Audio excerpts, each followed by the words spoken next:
Make no little plans.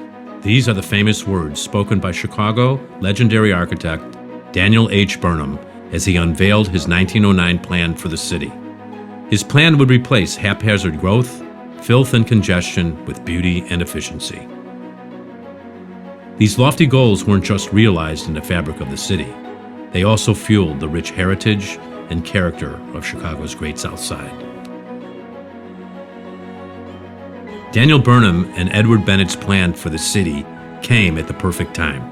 The population growth of Chicago was exploding. Millions of African Americans fled the evils of segregation and poor economic prospects for northern cities, especially Chicago. Searching for a chance to make a better life for their families, the movement became known as the Great Migration.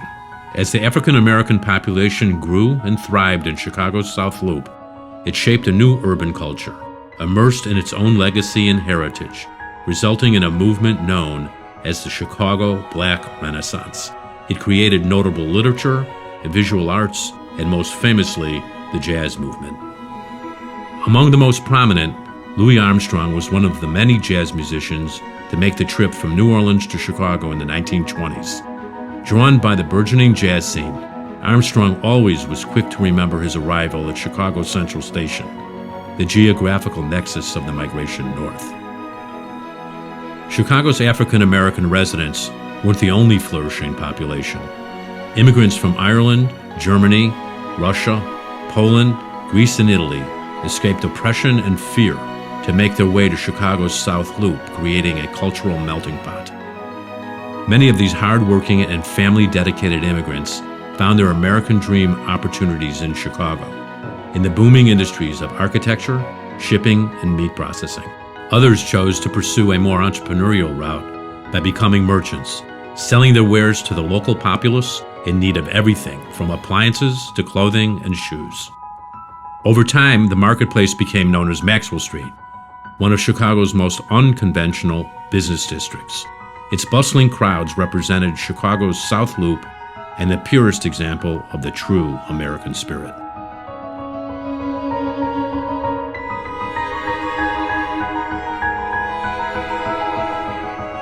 It was on May 27, 1933, that Chicago invited the world to the Century of Progress Exposition to witness America's growth and change.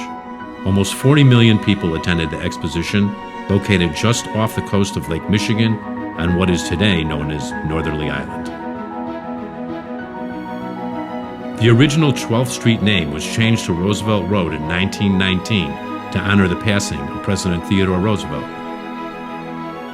From the Burnham Plan and the Great Migration to Maxwell Street and the Century of Progress Exposition, Chicago's South Loop and Roosevelt Road have been paramount in establishing Chicago as the home of innovation and hope. Today, Roosevelt Road is the pillar of the South Loop's ongoing prosperity. Today, it is as vibrant a part of Chicago as it has ever been. Chicago, our kind of town.